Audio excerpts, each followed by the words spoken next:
एक और फ्राइडे और एक और लाइव सेशन माई वीज़ा ओवरसीज़ के फेसबुक चैनल से हम बहुत बहुत स्वागत करते हैं आप सबका। और मिस्टर दीप अरोड़ा जो कि माई वीज़ा ओवरसीज़ के डायरेक्टर हैं उनका।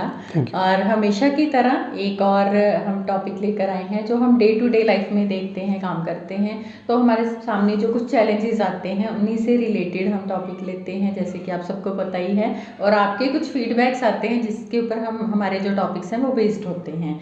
तो एक बात आ जाती है जो हमें डे टू डे चैलेंज आता है कि जो स्टूडेंट्स हैं या हमारे क्लाइंट्स हैं वो हमसे चाहते हैं कि हम वो काम करते हैं, लेकिन हम चाहते हैं कि वो करें। तो आज हम डिस्कशन इस तरह से रखेंगे सो दैट क्लैरिटी हो जाए कि ये किसको करना चाहिए, क्योंकि इसका कंटेंट क्या है। तो ज़्यादा जानकारी के लिए मैं सर को वेलकम करूँगी कि सर इसके ऊपर आप थोड़ी रोशनी और अच्छे से डालिए सो दैट एक कॉन्सेप्ट क्लियर हो जाए कि ये एक्चुअली क्या है, इसके अंदर क्या होने वाला है, ये किसको बनाना चाहिए। ये बहुत एक इम्पॉर्टेंट चीज़ है। तो हम बात करेंगे एसओपी और लेटर ऑफ कवरिंग के बारे में। तो बहुत बहुत स्वागत है सर आपका। Thank you Sonia. आपने जो क्वेश्चन किया एसओपी और लेटर कवरिंग, ये बड़ा ही इम्पॉर्टेंट टॉपिक है। और इस टॉपिक को मैं समझता हूँ कि जो लोग जाना चाहते हैं विदेशों में, फॉरेन कंट्रीज़ में, वो तो सुने ही।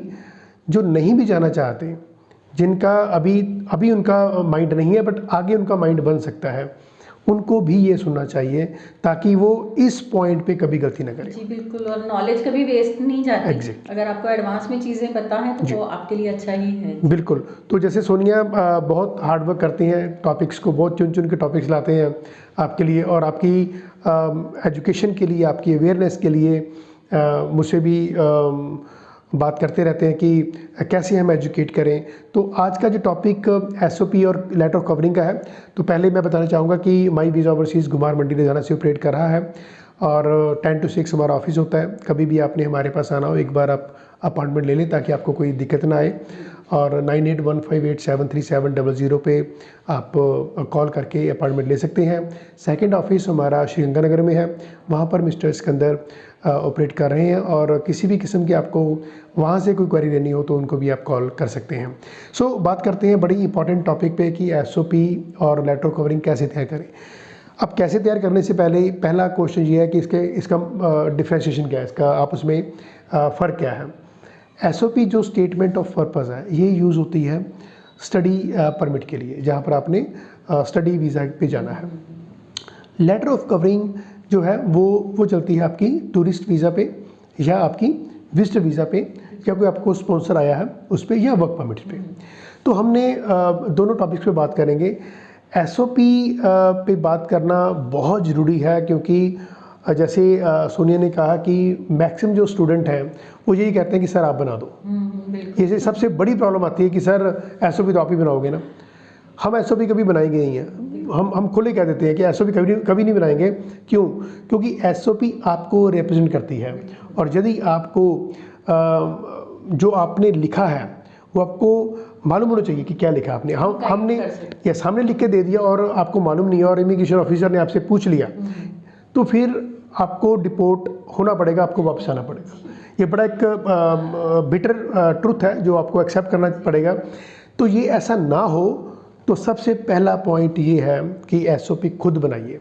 आप खुद बनाइए का मतलब क्या होता है? खुद बनाइए का मतलब ये होता है कि आप कुछ ना कुछ विकीपीडिया करेंगे ना। लेट्स सपोज आप XYZ किसी कॉलेज में जाना चाहते हैं, उस कॉलेज के बारे में आप नॉलेज रखेंगे, उसके प्रोग्राम्स के बारे में आप नॉलेज रखेंगे, उसका फीस स्ट्रक्चर आपको मालूम होना चाहिए, उस कोर्स को पढ़ने के बाद आपका फ्यूचर कैसा होगा वहाँ पर भी और यहाँ पर भी आपको मालूम चाहिए। नो डाउट ड्यूरेशन भी आपको मालूम होनी चाहिए, उस प्रोग्राम्स के कॉन्सिक्वेंसेस क्या हैं वो आपको सारे मालूम होने चाहिए।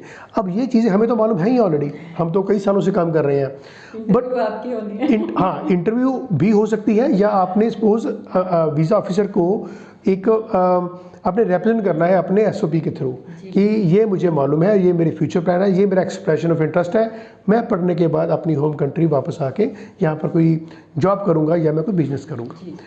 ये भी चीज़ हम बना लेंगे। आपको मालूम ही नहीं है कि कौन से कोर्स में जा रहे हैं, कौन सा कॉलेज उस एयरपोर्ट से कितनी दूर है, उसकी जो एलुमनी कितनी है, उसकी एम्प्लॉयमेंट रेशो क्या है, तो फिर आप वहाँ पर बिल्कुल चुप खड़े रहेंगे और आपका जो इमिग्रेशन ऑफिसर है वो हो सकता है डाउट में आके आपको वापस भेज दें। अब सबसे बड़ी प्रॉब्लम एसओपी में क्या आती है? अच्छा, एक स्टूडेंट मान भी जाता है कि ठीक है सर मैं खुद बनाऊंगा। अब वो क्या करता है कि जो उसके फ्रेंड गए होते हैं उनको मैं फ़ोन पे बात करता है कि सर कि उनको वो सपोज कहता है कि ब्रदर आपने कैसे बनाई थी ये एसओपी, तो वो कहता है ये मैंने ये बनाई थी। अब वो उसको कट कॉपी पेस्ट करने की कोशिश करता है। तो ये सबसे बड़ा एक क्राइम होता है। देखिए जो एसओपी है ये एक इंडिविजुअलाइज्ड और कस्टमाइज होती है। ये आपकी एसओपी आपने ही लिखनी है, आपके ही कॉलेज की एसओपी है, आपके ही प्रोग्राम्स की एसओपी है, आपके फ्यूचर प्लान्स की आपकी इंडिविजुअल एसओपी है। ये आपका ब्रदर या फ्रेंड आपसे पहले चला गया तो आप उसकी एसओपी को कॉपी कर रहे हैं, तो कहीं ना कहीं आप अपने साथ वो गलत काम कर रहे हैं जो कि वीज़ा ऑफिसर या जो इमिग्रेशन ऑफिसर है वो कभी बर्दाश्त नहीं करेगा। तो इसके लिए नो डाउट कि आपको नॉलेज होनी चाहिए। नो डाउट कि हम नॉलेज देते हैं, हम एसओपी नहीं बनाते, बट हम उसको गाइड करते हैं कि बेटा आप इसमें ये चीज़ ऐड कर सकते हो कि ये आपके लिए बेनिफिशियल होगी, या हम उससे डिस्कस करते हैं। आधा घंटा हमारी डिस्कशन होती है, मैडम की भी उसमें डिस्कशन हो जाती है कि आप बताइए कि क्या दिक्कत है आपको। यदि वो चीज़ें हमें मालूम पड़ती है कि ये चीज़ें मिस हो रही हैं तो हम उसमें ऐड कर सकते हैं। पर इसका मतलब ये नहीं कि हम कॉपी पेंसिल लेकर खुद वो लिखेंगे। आपको लिखनी पड़ेगी, आप 1 दिन लगाइए, 2 दिन लगाइए, 4 दिन लगाइए, आपको खुद एसओपी लिखनी पड़ेगी। तो स्टेटमेंट ऑफ पर्पस आपको रिप्रेजेंट करता है। जैसे मान लीजिए मैं एग्जांपल देता हूँ कि फॉर एग्जांपल आप शादी में जाना चाहते हैं। आप शादी में आप जाना चाहते हैं तो किसी के कपड़े पहन के जाएंगे तो एक्चुअली वो आपको सूट नहीं करेंगे आपको। तो अपने कपड़े खुद आप अपने स्टिच किए हों, आपको मालूम हो, तो उस पर आपका जो कॉन्फिडेंस लेवल है वो भी बढ़ जाता है। तो एसओपी खुद की होनी चाहिए। आपको अपने कोर्सेज, आपके कॉलेजेस, आपका वहाँ पर सिटी का मैप और जो भी इसके consequences after doing that course है वो मालूम होना चाहिए। और साथ में जो आप अपनी लिस्ट लगाते हैं कि ये जो डॉक्यूमेंट लगा रहे हैं वो भी साथ में लगाइए। आपका फ़ोन नंबर, आपका ईमेल आईडी आपका होना चाहिए, ताकि कोई भी कॉन्टैक्ट करे तो आपको ही कॉन्टैक्ट करे। तो एसओपी जो स्टेटमेंट ऑफ पर्पस है ये आपका पर्पस है वहाँ पर जाने का, तो वो स्टेटमेंट दे रहे हैं इस चीज़ की। तो कभी भी ऐसी गलती मत करना कि मेरा फ्रेंड या मेरे ब्रदर या मेरी सिस्टर वहाँ पर गए थे, उसकी मैं यूज़ करके एसओपी बना रहा हूँ। ये सबसे बड़ा क्राइम होता है। क्योंकि यहाँ पर एक मेन बात है कि आप जो भी कोर्स और जो भी यूनिवर्सिटी कॉलेज चूज़ कर रहे हैं वो आपका खुद का डिसीजन होना चाहिए। ऐसे नहीं कि हम कंसल्टेंट के पास गए, उन्होंने हमें जो बोला, जो यूनिवर्सिटी दी, जो कोर्स दिया वो हमने ले लिया, वो हम उसमें लिखा है आप देख लो, ऐसा नहीं होना चाहिए। ये आपका जो एक्ट है वो उसके लिए आप रिस्पॉन्सिबल होने चाहिए।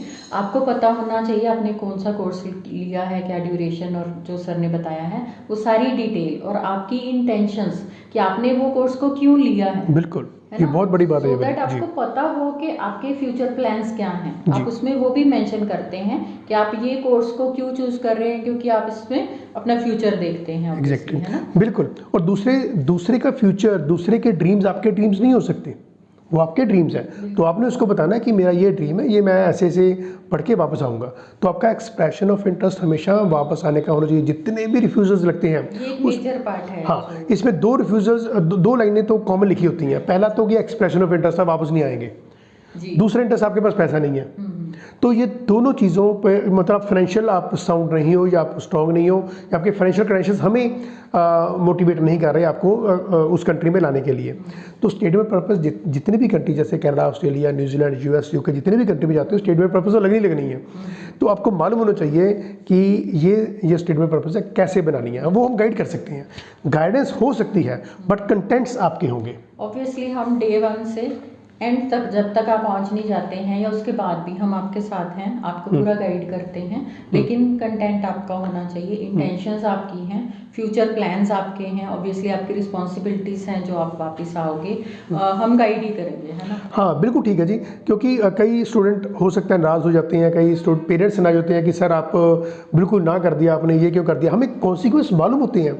जब हम ना करते हैं तो वो सोच समझ के ना करते हैं कि आज ना करेंगे, ठीक है, रूठ जाते हैं, घर जाके कोशिश करेंगे। और जिस दिन वो हमें एसओपी बना के देते हैं तो खुद कहते हैं कि सर थैंक गॉड कि आपने एसओपी खुद ही बनाई। हमें एटलीस्ट इन कॉलेजेस के बारे में या यूनिवर्सिटीज़ के बारे में, कोर्सेज़ के बारे में, ड्यूरेशन के बारे में, आगे इनके फ्यूचर प्लान्स के बारे में, एलुमनी के बारे में, there are so many things that we have come to know कि यस कि अभी हमें ये मालूम पड़ा। और स्टूडेंट को खुद भी फिर अवेयरनेस होती है कि फंड्स कितने हैं, स्पॉन्सर जो कर रहा है उनके बारे में हर एक चीज़। इसीलिए हमारे पास जो स्टूडेंट्स आते हैं हम डे 1 से उन्हें इन्वॉल्व करते हैं कि ये आपका प्रोसेस है, आपका डिसीजन है, आप इस प्रोसेस में हमारे साथ इन्वॉल्व कीजिए। और ये एक टीम वर्क है, हम मिलकर ही काम कर सकते हैं। बिल्कुल सही है। हम जरूर गाइड करते जाएंगे, बट स्पून फीडिंग हम नहीं करते, होनी भी नहीं चाहिए। देखो पता क्या होता है, एक तो अब देखो जिसने +2 की है उसकी एज 17-18 क्रॉस हो चुकी है, जिसने ग्रेजुएशन की है उसकी 20+ एज हो चुकी है। अब वो इतना कैपेबल है। देखो 10-12 हज़ार मील आप दूसरी कंट्री में जाके पढ़ना चाहते हो तो स्पून फीडिंग तो पॉसिबल ही नहीं है। हम यहाँ पर स्पून फीडिंग कर लेंगे, जब आप इमिग्रेट हो जाओगे उस कंट्री की हदों में आ जाओगे तो फिर आपको कौन बताएगा। वहाँ पर तो आपकी इतनी स्ट्रगल शुरू हो जाती है कि मैं आपको बता नहीं सकता। इसलिए यहाँ से अपने को आपको मेंटली प्रिपेयर रखो ताकि वहाँ पर जाकर कोई दिक्कत ना हो जी। तो प्लीज़ आप बोलिए जी। अगर ऐसा भी खुद नहीं लिखते हैं, मुझे एक बात ध्यान में आ रही थी कि अगर हमने लिख दी ना तो फिर आपका वो बेस्ट फ्रेंड का बेस्ट फादर हो जाएगा। बिल्कुल ऐसे होता है। जो एक जोक भी है ना कि जहाँ पर वो सिखाया गया उसको बेस्ट फ्रेंड कैसे, और जब फादर कैसे आ गया तो कहते हैं कि बस जहाँ पर फ्रेंड था वहाँ पर फादर लगा दिया। तो मुझे बोलना भी अच्छा लग रहा है। तो SOP आप अपने दिमाग से, हाथों से बनाइए और गाइडेंस हमारी ले सकते हैं। तो ये तो बात होगी SOP की। मुझे लगता है अब लेटर ऑफ कवरिंग भी आना चाहिए, काफ़ी टाइम हो गया। तो अगले 2-3 मिनट में लेटर ऑफ कवरिंग की बात बताते हैं। देखिए जैसे हम एक लिखते हैं एप्लीकेशन टू द प्रिंसिपल, है ना, XYZ स्कूल है, सिटी है, नीचे सब्जेक्ट लिखते हैं तो विद ड्यू रिस्पेक्ट एंड सारा लिखते हैं ना कि लास्ट में थैंकिंग यू योर फेथफुली। तो ऐसे ही लेटर ऑफ कवरिंग होती है। तो ऊपर हमने वही to the honourable visa officer लिखते हैं, नीचे उसके कॉन्सुलेट ऑफ फ्रांस है, कनाडा है, दिल्ली है, सॉरी इटली है, तो वो लिखते हैं। हाँ यदि VFS हो तो VFS चंडीगढ़ लिखते हैं, जलंधर लिखते हैं, जो भी आपको नज़दीक ज्यूरिडिक्शन पड़ती है वो हम गाइड कर दें। वो भी हम गाइड कर देंगे कि कहाँ पर आप जाना चाहते हैं। तो जब हम सब्जेक्ट पे आते हैं तो आप शॉर्ट टर्म वीज़ा लेना चाहते हैं। देखिए शॉर्ट टर्म वीज़ा ही होता है, टूरिस्ट वीज़ा। तो आप खुद शॉर्ट टर्म वीज़ा लिखिए जो शेंगन की एंट्रीज की बात करते हैं। उसके बाद फिर आपका जो एक्सप्रेशन ऑफ इंटरेस्ट है वही बात करता हूँ, चाहे वो स्टडी परमिट है, चाहे आपका विजिटर वीज़ा है, टूरिस्ट वीज़ा है, तो आपका एक्सप्रेशन ऑफ इंटरेस्ट जो है वो क्लियर होना चाहिए कि इस कंट्री में जा रहा हूँ या इन कंट्रीज़ में जा रहा हूँ शेंगन में, और यहाँ पर मेरा स्टे है, इतने दिन मैं यहाँ पर रहूँगा, ये मेरी आइटिनरी है, और ये मैं जो डॉक्यूमेंट्स हैं चाहे वो बैंकिंग के हैं, चाहे ITRs के हैं, चाहे आपकी जॉब के रिलेटेड है, आपके बिजनेस के रिलेटेड है, आपने करंट अकाउंट लगाया, आपने सेविंग अकाउंट लगाया, आपके पास GST नंबर है, आपके पास जो भी डिफरेंस बैलेंस शीट्स हैं वो बताइए। तो या आपके पास प्रॉपर्टी वैल्यूशन है, CA रिपोर्ट है, there are number of documents जो हैं वो लगाने पड़ते हैं। तो लिखिए कि ये मैं चेकलिस्ट भी साथ में लगा रहा हूँ और मैं इतना पैसा साथ में लेके जा रहा हूँ, ये मेरे जितने भी एक्सपेंसेस हैं that will be borne by me, जो भी इसमें आएंगे। और यदि हम 2 लोग जा रहे हैं तो इतना मेरे पास पैसा है, यदि पूरी फैमिली जा रहे हैं तो ये पैसा है। तो कहने का मतलब कि लेटर कवरिंग में भी आपको बताना पड़ता है कि आप कवरिंग कर रहे हैं अपने आप को कि मैं एक्सप्रेशन इंटरेस्ट मेरा इस कंट्री में वापस आने का, मतलब होम कंट्री में वापस आने का है, मेरे पास पैसा भी है, फैमिली के साथ जा रहा हूँ, वहाँ पर हम सेफ भी रहेंगे और ऐसी ऐसी फ़्लाइट्स लेंगे, ऐसी आइटिनरी है हमारी, और हम सेफली वापस अपनी होम कंट्री में इस दिन को वापस आ जाएंगे। जस्ट एक छोटा सा रिलेटेड टिप है कि आप टूरिस्ट वीज़ा के लिए अपनी जो हिस्ट्री है, ट्रैवल हिस्ट्री है, उसको स्ट्रॉन्ग करें। बिल्कुल बिल्कुल ठीक है। देखिए यदि आप कोई अच्छे कंट्री में जाना चाहते हैं, सपोज कनाडा है, तो ये हम मेंशन करते हैं कवरिंग लेटर में। देखिए ऐसा नहीं, देखिए 2 बातें हैं इसमें। लेटर कवरिंग में जो आपकी असलियत है वो बताओ, ठीक है, आपका रिफ्यूज़ल भी हो वो भी बताओ, आपके वीज़ाज लगे हैं वो भी बताओ। लेट्स सपोज आपने कनाडा जाना है और आपने मलेशिया, थाईलैंड, सिंगापुर या दुबई में आप हो चुके हैं, तो लिखिए। मान लीजिए आपका शेंगन का वीज़ा रिफ्यूज़ भी हुआ है, वो भी मेंशन करिए कि मैं इस दिन या इस साल में मैंने वीज़ा डाला था, मेरा रिफ्यूज़ हो गया था, उस वक्त मुझे लगता है कि मेरे क्रेडेंशियल्स या फाइनेंशियल क्रेडेंशियल्स मैं इतना कैपेबल नहीं था कि मैं बता पाऊँ। अब मेरे पास मेरे पास वो स्ट्रॉन्ग फाइनेंशियल क्रेडेंशियल्स हैं, तो मैं वापस भी आऊँगा।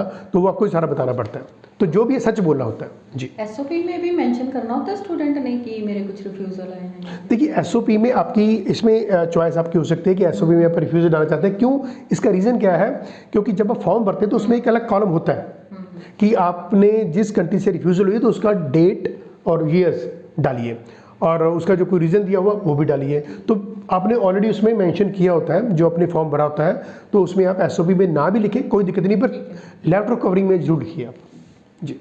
चलिए, आई गेस सारे क्वेश्चंस के आंसर मिल गए हैं। ज़रूर अगर कुछ आपके क्वेश्चंस हों तो हमें कमेंट में लिखें या हमें कॉल कर सकते हैं। बहुत बहुत शुक्रिया आप सबका हमारे साथ जुड़ने के लिए, और सर बहुत बहुत शुक्रिया आपका भी। Thank you. Thank you.